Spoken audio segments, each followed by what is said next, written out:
And what's up, nerds? My name is Brendan. I'm the nerd of many faces, and to my right is Shane Holly. On my lap is Katara. She's like always saying, it's like, I'd love you, daddy.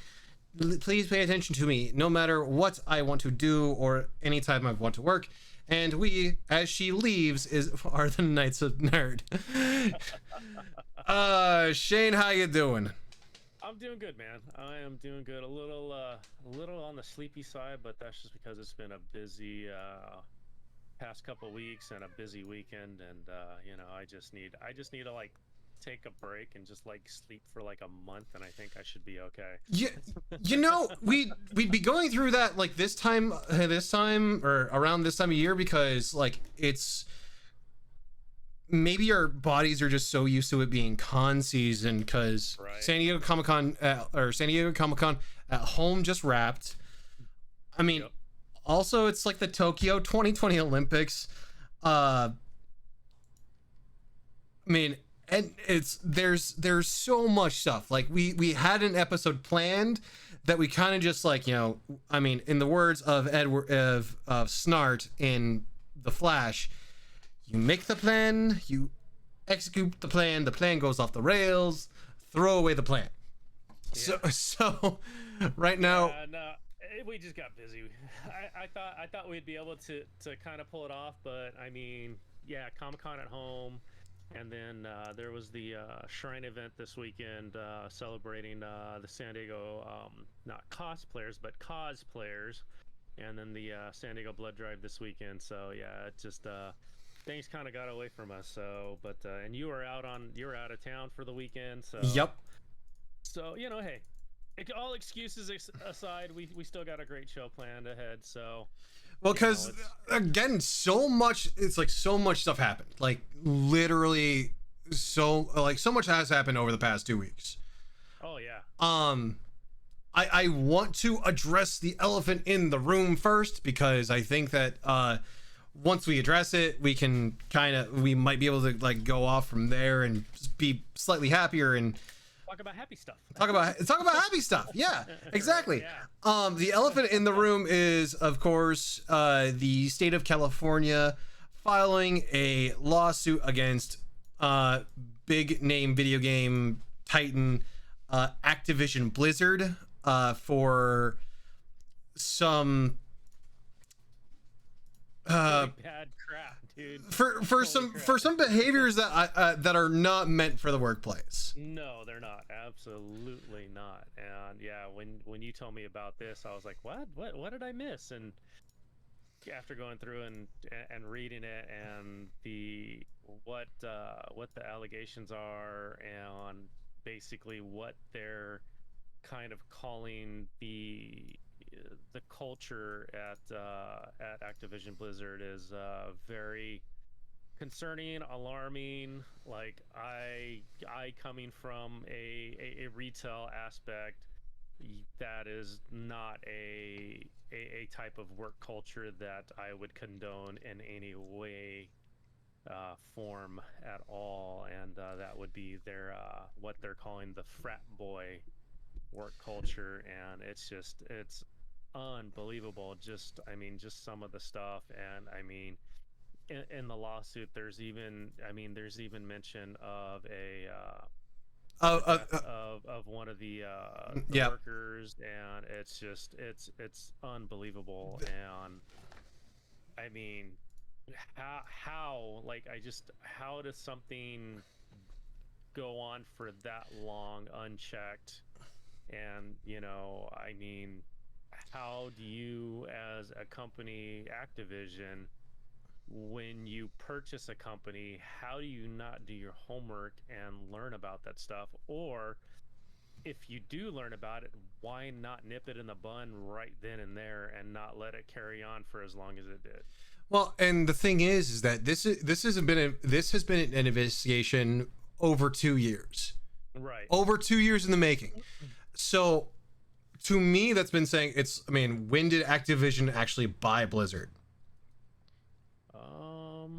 It's been a while. Because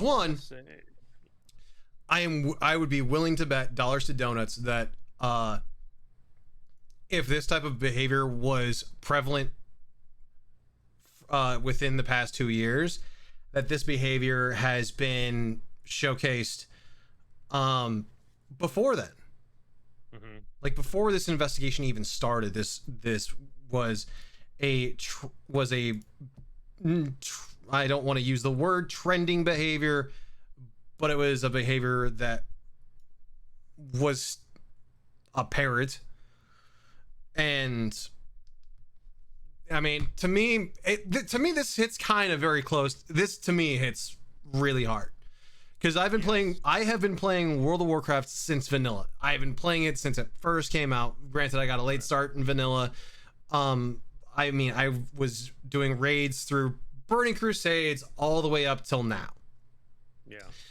It looks like Activision bought Blizzard, or they didn't buy them. They merged with Vivendi, and then the game division was renamed Activision Blizzard. So 2007. So 14 years. Over 14 years, yeah. Okay. I mean, yeah. I don't know. Maybe that might, it's like that also might be a stretch. I don't know. But back to what I was saying. It's like I mean, I canceled my WoW subscription. Yeah. I'm like, I'm not supporting a company that does this. Yeah. I mean, even though it was the production company that does WoW, what's that mean for everybody else, though? I mean, what's that mean for, Diablo? What's that mean for Overwatch? And stuff like that. I mean, what's it mean for Activision in general? I mean, it.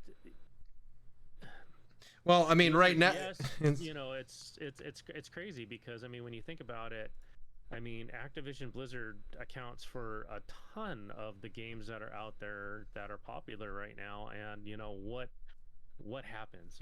What is the backlash for this? I mean, it's just it's insane just to think about it. I mean, Activision Blizzard, they got about 9,500 employees worldwide, and with 20% of them being women. I mean, it's what else is going to come up from that? Because I mean, that's crazy, man. So there have been a couple of theories that have been circulating around the interwebs and what have you, and a few of those have been that Blizzard will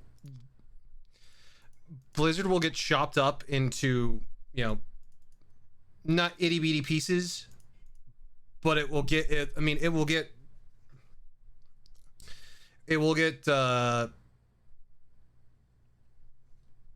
each of the games will go off into their like separate, I guess, entities, courses, what have you. Mm-hmm. And then from there they'll go through and make it that way. Well, it makes me wonder too, because I mean, remember, I mean, not to bring up old news or anything, but the crap that Activision put the original creators of Call of Duty through, back then, just that whole debacle and stuff like that. And then, nothing's really kind of come out on why Bungie left Activision either, because that just happened, last year before last? I mean, Bungie broke away from Activision to do their own thing. So it's like, how much? I mean, especially with the Bungie leaving, did that have anything to do with them being like, hey, we don't even want to be a part of this? I mean, that's a good question, and in all honesty, can't answer it. Right. I mean, only time will tell. I mean, we won't know until, this gets through, the justice, the justice system, as they say. Yeah, dude, it's super crazy. I mean, just some of the stuff that they talk about, what they would do, which is just, I mean, who even thinks of this crap? I mean, it's just, I mean, it's crazy, man. I mean, they're talking about like male employees would sit there and basically, excuse me, play a game called Cube Crawls. Okay, so let me explain this to you guys what this is. So basically, is what it's saying in the office, the male employees would drink a copious amounts of alcohol as they would crawl their way through various cubicles in their office setting. And then they would engage in inappropriate behavior towards female employees. Now, that's according to the lawsuit. Now, I mean, so if that's true, like, what the heck are like? Oh my God, man! I cringe at that. I really do. Now, here's the thing I was very much like, wait, excuse me? When we were first starting to hear about all this and everything else, part of my brain went, I mean, for those of you who don't know my background, I grew up in Montana. And if you did any of this, you were more than you would be more than likely to, have your butt be kicked. Yeah. Yeah. And yeah. It's so. Yeah, it's bad. It's really bad. And like I said, it's like, for me, it hits. Well, it's like, okay, so here's the reason why it ultimately hits kind of in a really sensitive spot for me. Is that World of Warcraft gave me that thing that I didn't exactly get until my later years in life, which was a whole bunch of social interaction. Because I played with people from all around the world and everything else. I got to hear other stories and everything else. Yeah. This kind of seems like it just, took it away and said, well, okay, have fun.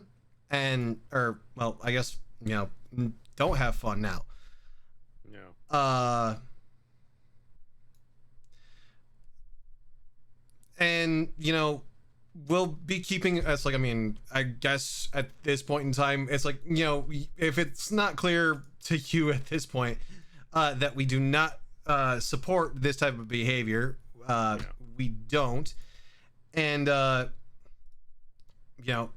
I have decided to boycott Blizzard. I highly suggest that people do the same if they want to see real effective change. I'm not going to hold it against you if you don't, if it's something that you really, really love, but I just want to make sure that people are aware. It's like, this is where it comes from. Yeah. And you might not necessarily want to, have that same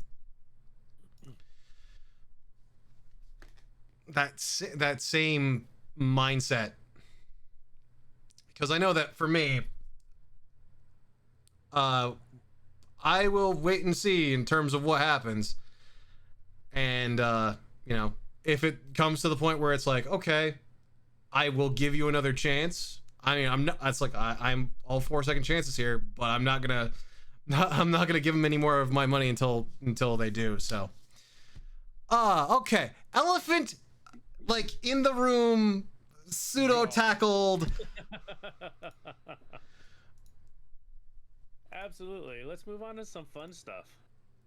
So you were saying that you were out this weekend for cosplaying, which is different than so CAUSE play. Yes. Yeah, there was a event during Comic-Con at Home, was down across the street from the convention center, to basically kind of celebrate, Comic-Con, and to support the San Diego Blood Bank and their blood drive this year, which they're doing another one right now this week. So if you have not donated, I highly recommend doing that. There is a blood shortage out there.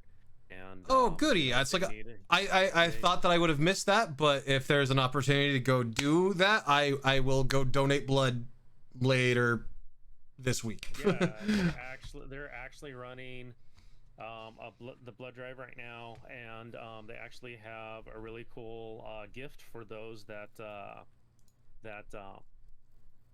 can't talk right now. Sorry. That donate between now and I believe the end of August, I believe it is.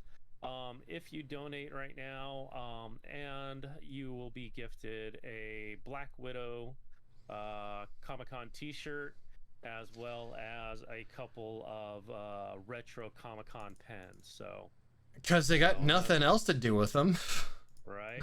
I mean, why not get out there and donate and get a little cool reward for doing it, and just have fun and give back to the community.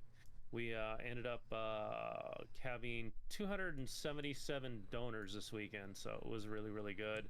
Impressive. And, it was a 3-day event, Friday through Sunday, and it was a blast, man. It was a lot of fun. Quite a bit of media coverage out there. A lot of photos were taken and stuff like that. So I was out there all 3 days in cosplay and sweaty and dying and missing doing that at Comic-Con, because doing it inside the convention center. Yes, because you have areas of air conditioning where we did not really, but there was plenty of food and drinks around, so that was really good. And the team that put it together did a really fantastic job. Chris Morrow, she put the whole thing together. This was the second year. They did it last year, and it was kind of small, and it was the Comic-Con shrine, just to celebrate Comic-Con, and kind of have something to do, since Comic-Con wasn't going to be going last year. And same thing this year, they did a little bit on a bigger scale and did the blood drive and stuff like that, and it was a lot of fun. I mean, it was a great time.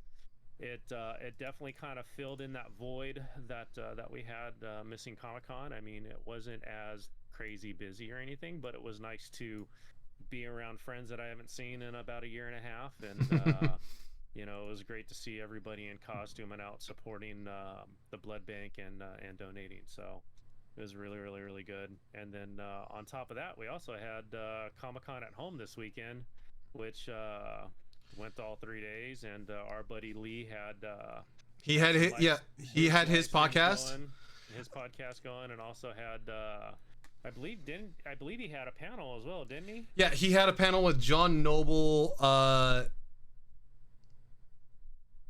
of the Krasinski brothers. Okay. The Dan Krasinski, I think, did Trollhunters. I'm gonna look it up because Trollhunters. Let's see.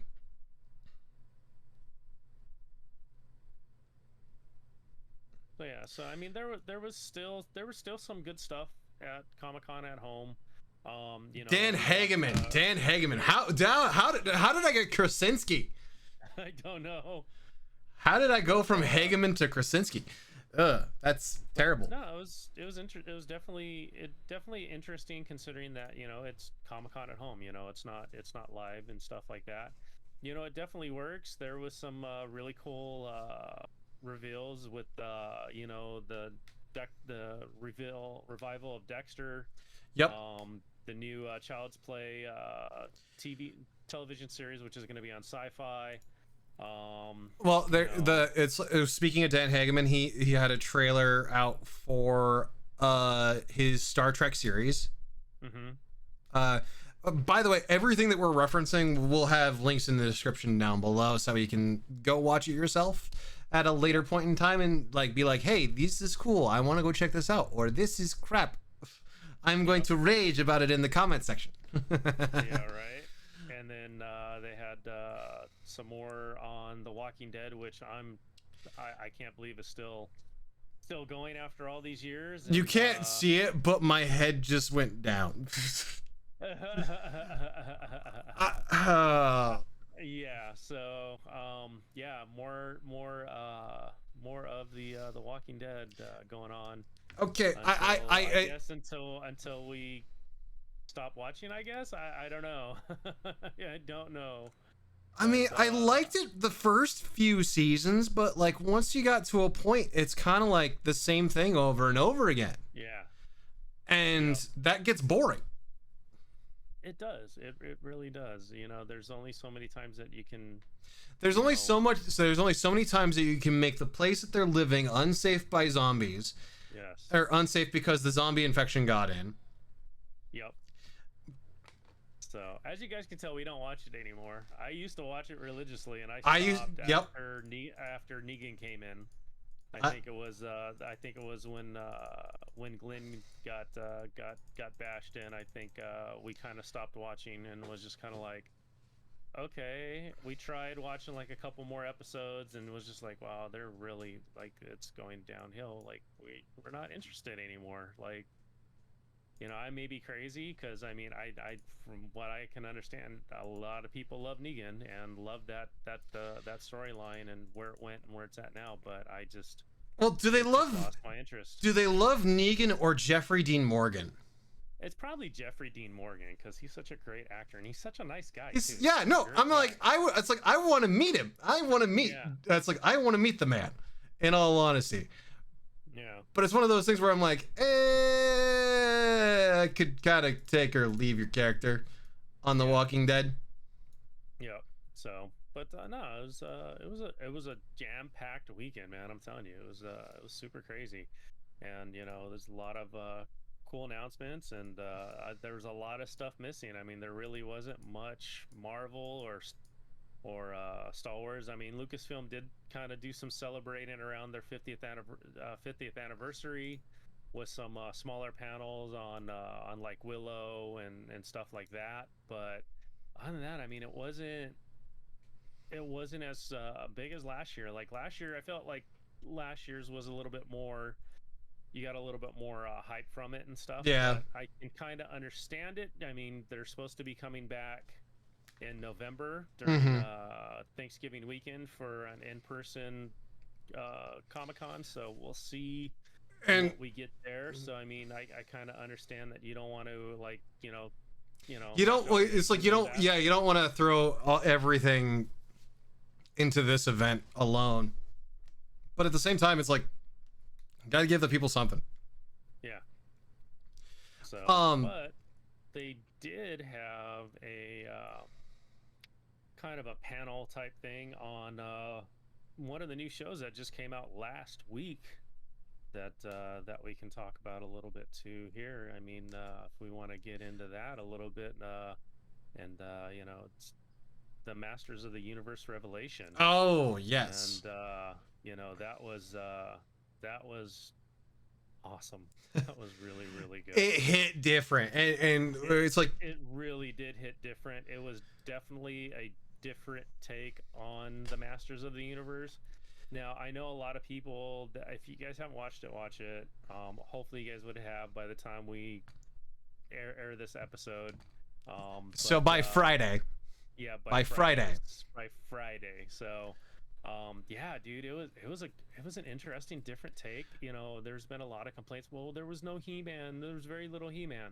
Guys, it's called Masters of the Universe. It's not called He-Man. He-Man and the Masters of the Universe. It was called Masters of the Universe. And dude, it like that final episode got me like mother like damn you, Kevin Smith. It's like love you, but damn you. Yeah, exactly. Because you know you think you're getting one thing and then you get another and another, and then the oh my god moment, and you're just like, ooh, and that's how you end the season? Really? That you give me 5 episodes of this, and then you give me this huge climax, and that's it? What, you bastard! I want part 2 now. Like they've already announced they're doing a part 2, which is fantastic. So, but dude, just the you know, there's always been strong female characters in in He-Man, even 40 years ago. You know, yeah, it's like because Tila the sorceress, right. Evil Lyn, even. Yep. I mean, and you even had She-Ra back then. So, you know, even though she's not in the in the show per se, but you know, He-Man did have a thing of creating strong female characters, and what this did for those characters was just a welcome kind of addition to see how much of a badass Tila really is. Oh you yeah. know? Which I think they did kind of cover in terms of that for the newer cartoon series. I think that they did touch on that. Just they did. It's like, oh, here's Tila. By the way, she's awesome. Yeah. Yeah, so I was really pleased. But yeah, no, the story arc for Evelyn was something or another. Like it was actually good because you felt bad for her, as opposed to it's like watching the old school He-Man. It's like, oh man, this person's bad. Of course, I mean, granted, when it's like He-Man came out, what, in the 80s, 90s, or 80s? I mean, they had very much clear, decisive tropes of, okay, this character is bad, this character's good. Yeah. Go on from there. Yeah, right. And it was really, I like the one line that, you know, that they said in this show is, you know, there's a couple of them, you know, they don't always start off evil. Mm-hmm. And their perception isn't always what it seems. They may be evil, but there's always good inside them. And you kind of got to see that with Evelyn throughout the story up until a certain point in the show. I don't want to completely spoil the series, but yeah, dude, that was a great character arc for Evelyn. I thought that was really good. One of the things that I loved, like I really loved about the of the show was they didn't really leave anything out. Like, you got a lot of the epicness of the original characters and everything that you could want, but the one thing that I loved is they also threw in tidbits from the old school Masters of the Universe movie with Dolph Lundgren. Mm-hmm. Like there was the line between Skeletor and He-Man where Skeletor's talking about, let this be our final battle, and you know, that to the when Adam and Tila are on the little hoverboards that they use in the movie too. I was just like, well, in the cartoon series, they use them in the 2000 version of the cartoon series as well. Right.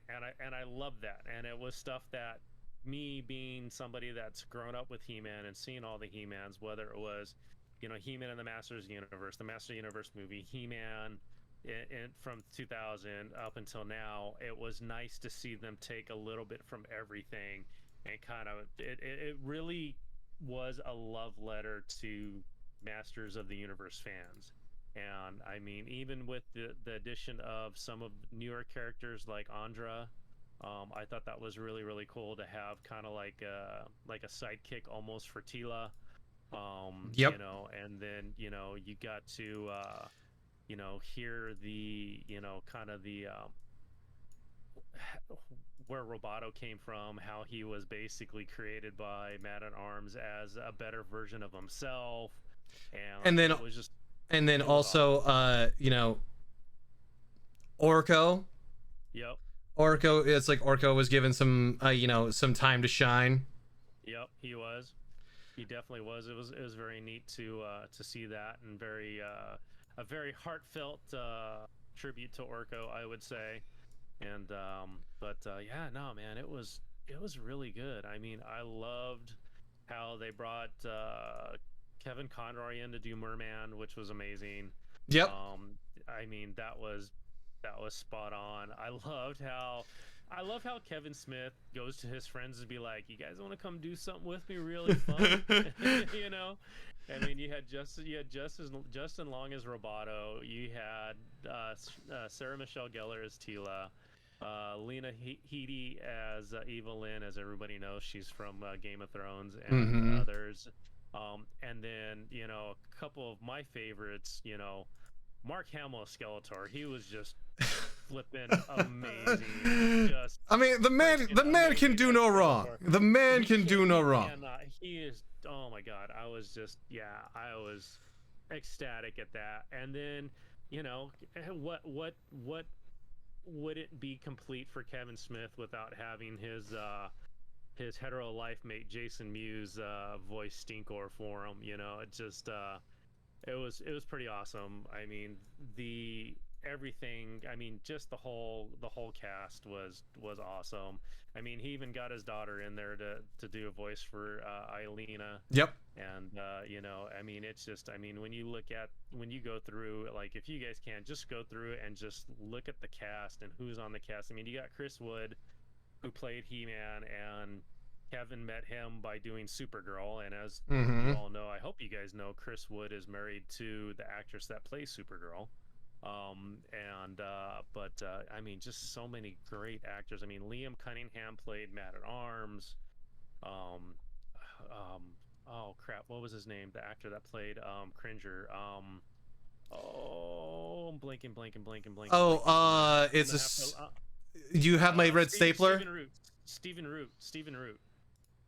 As Cringer. Like, I mean, it's just an all-star cast when you think about it. I mean, Alicia Silverstone was even in it. So, I mean, it's just kind of like, dude, and Tony Todd, and, like, I mean, every name I'm saying, everybody's heard of. It's like, holy crap.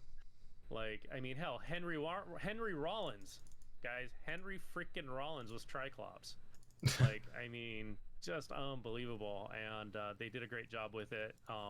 I loved how they did the kind of the behind the scenes afterwards. It was like a 30-minute episode just to talk about everything, and that was really, really great. So no, really, really good show. Highly recommend it if you guys have not watched it yet. I was very much blown away by it, and the art style, the animation style was just phenomenal. So sorry, I've been talking this whole time. I'll let you go. Sorry.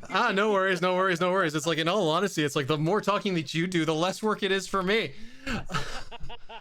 But okay, so I mean, the whole entire thing of like He-Man, and like I didn't start really watching He-Man until the 2000 version, because I was too young at the time for the new He-Man when that became apparent. Right. When they're like, oh, well, this isn't like the regular He-Man. I'm like, well, okay, well, what's it like? And started looking into it, and then I'm like, okay, yeah, I can be down with this. Yeah. And so just started watching it and kind of fell in love with the show, kind of the same as everyone else. And like I said, it's like this show definitely hit different. But I mean, in a fantastically good way. And then, of course, the thing that I got stuck on as well was Trollhunters, the new Trollhunters movie. Okay. Because that also were released at. I mean, literally everything came out, or there was a lot of stuff that just came out this weekend, and it was just hard to keep track of. I mean, Disney Plus launched the new Turner and Hooch show. Yep. So if you guys don't know what that is, Turner and Hooch was an old, I want to say it came out in the 90s. It was an old Tom Hanks film that was just really, really well done. Yeah, it was really good. I mean, Netflix launched their movie series for the second season that talks about Back to the Future, Jurassic Park, Forrest Gump, and what were the other two? There was two others. I don't remember what the other two were, but yeah, I mean, there's so much came through this past week, just entertainment wise, news wise, and stuff like that. So yeah, And Ton it's of really, really cool stuff. And then I found out the other day, like, coming out in September, they're doing a Doctor Who game for the PS5 and Xbox. yep. Like, I'm like, what the heck? Like, holy crap! There's just okay. Slow down, guys. My brain can't. My brain can't process all the information. Right. So, but yeah, and then I mean, Bad Batch is still going on. We're getting our our episodes every week, and I mean, just so much good stuff out there right now. And then yeah, when it's like, so I mean, this was all coming out like the day before I was flying out to go visit some friends of mine in Oregon, and I was like, okay, yeah, I mean, I had the day off from work, so it's like, okay, go through, watch the stuff that was on in terms of like, okay, this just got released, okay, there's a lot of there have been a lot of releases. Yeah, so much stuff. I'm just like sitting there. I mean, I'm going through each app like every Friday. It's usually when I do it, because Loki's not on no more, which was just phenomenal, which we already know. We talked about that in the last episode. We talked about that last week or 2 weeks ago. But just Friday, I start with I come home and I go straight to Disney Plus because I want to see my Bad Batch, and now I've got Turner and Hooch, which the premiere episode was not that bad. It was actually pretty good. I kind of was leaning towards like, where's Tom Hanks? Like, why not? Why are you gonna make a show without? Why are you gonna make Turner and Hooch without Tom Hanks? And they did a good job. It's still early, sir. It's still early, sir. No.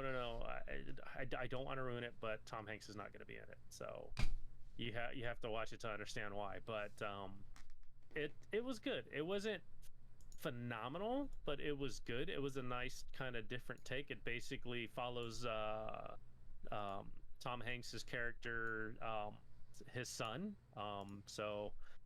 It lets us know that Tom Hanks and the veterinarian from the movie got married, and they had 2 kids. They have a son and daughter. So, and his son's kind of followed in his footsteps, but is a U.S. Marshal in San Francisco. So it's pretty good. I mean, they did a great job with the relationship between Turner and Hooch. So I was quite pleased with that. So some good stuff. I mean, a lot of really good stuff. And then I jump on to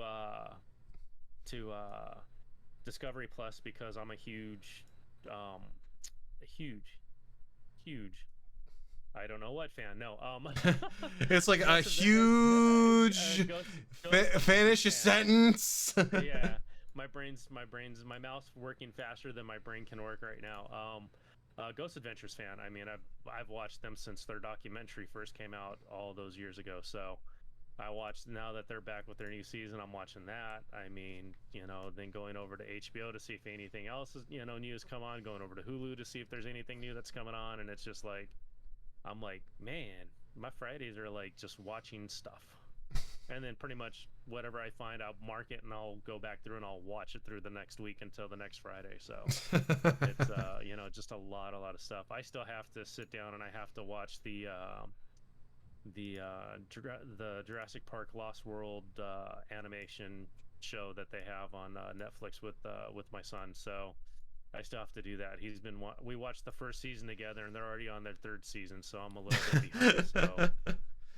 But Jurassic World Camp Creation is what it's called. So. Okay. I thought it was Camp Cretaceous.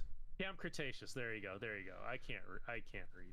So we might have a problem. It's all good. But yeah, no, a lot of really good stuff, man. And then they did a couple weeks ago, they came out with the Godzilla animated series, which was really well done. Yeah, they came out with some gods. Yeah, I saw it. I haven't watched it, but I plan on it.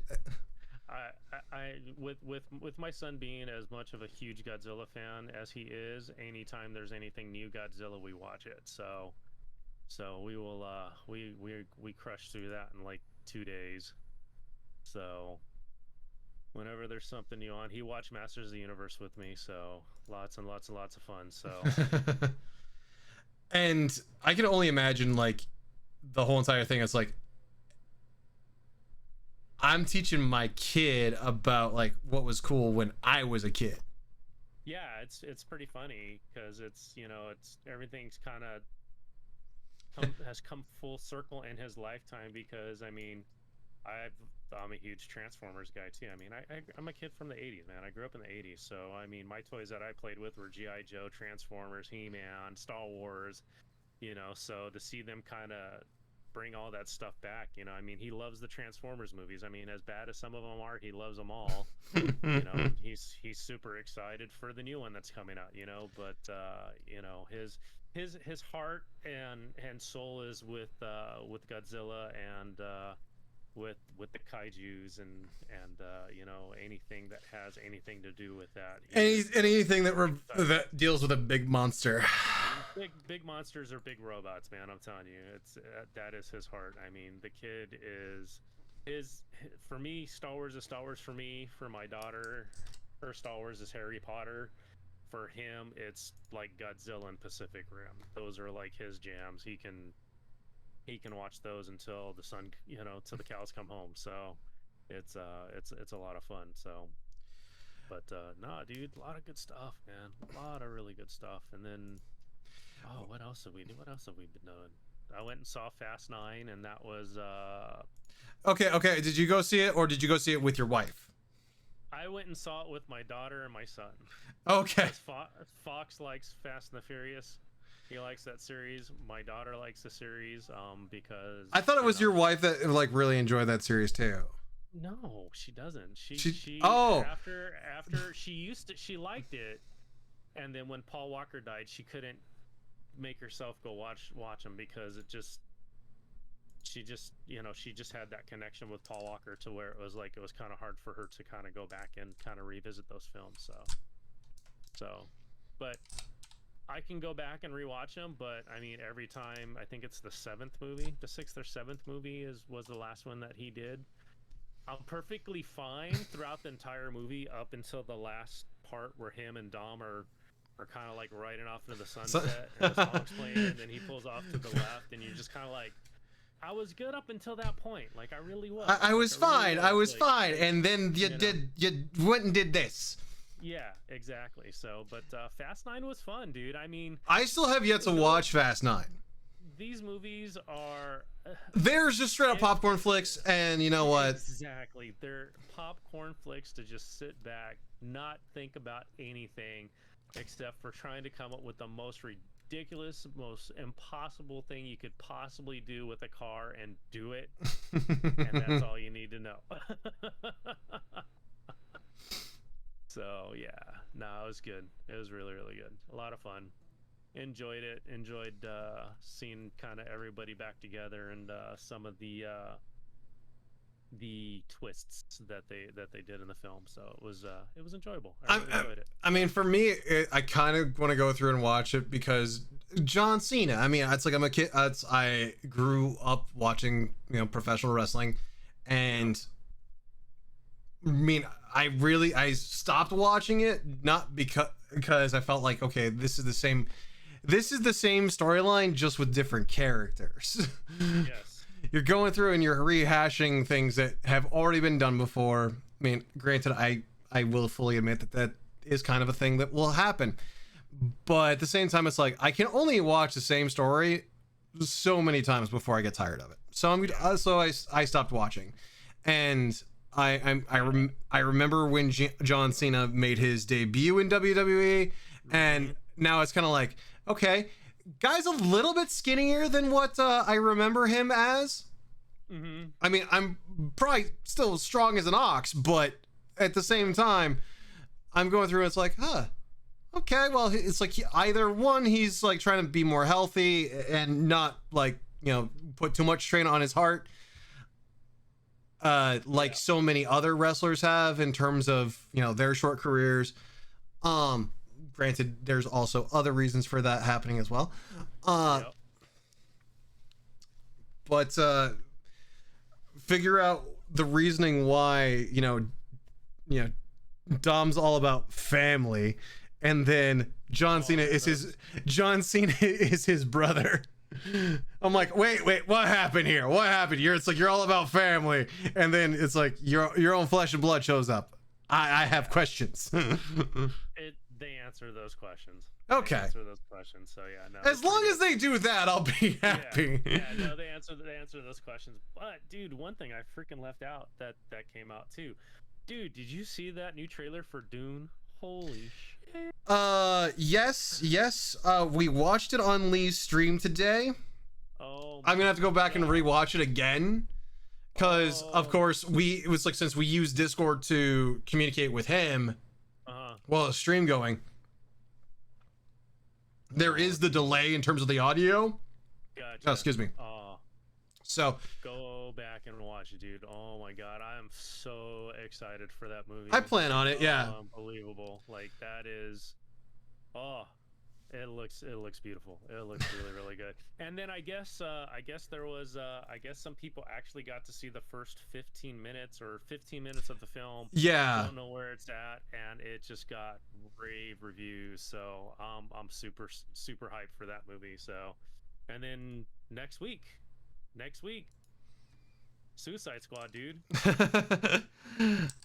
Man, see, it never ends. When it rains, it pours. It does. Like really does, it's like at this point in time, we may have to throw the schedule out the window and rethink what it is, because I had a spreadsheet. I had spreadsheets, and now it's like we did. We actually sat down and had dinner and beer, and came up with our schedule for what we were going to do for this season, and now everything else is happening, and it's like okay, at the beginning of the episode we talked about the Blizzard lawsuit, which it's like I didn't see that coming, and that was, and then just Comic-Con at home, like this would probably be, in all honesty, close to what it is that we'd actually talk about,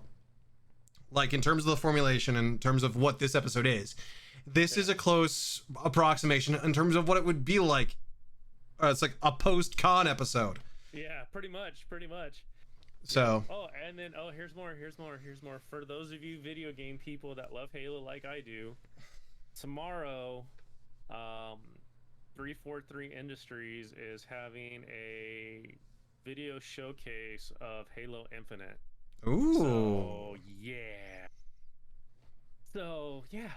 Oh, so much going on. So much good stuff.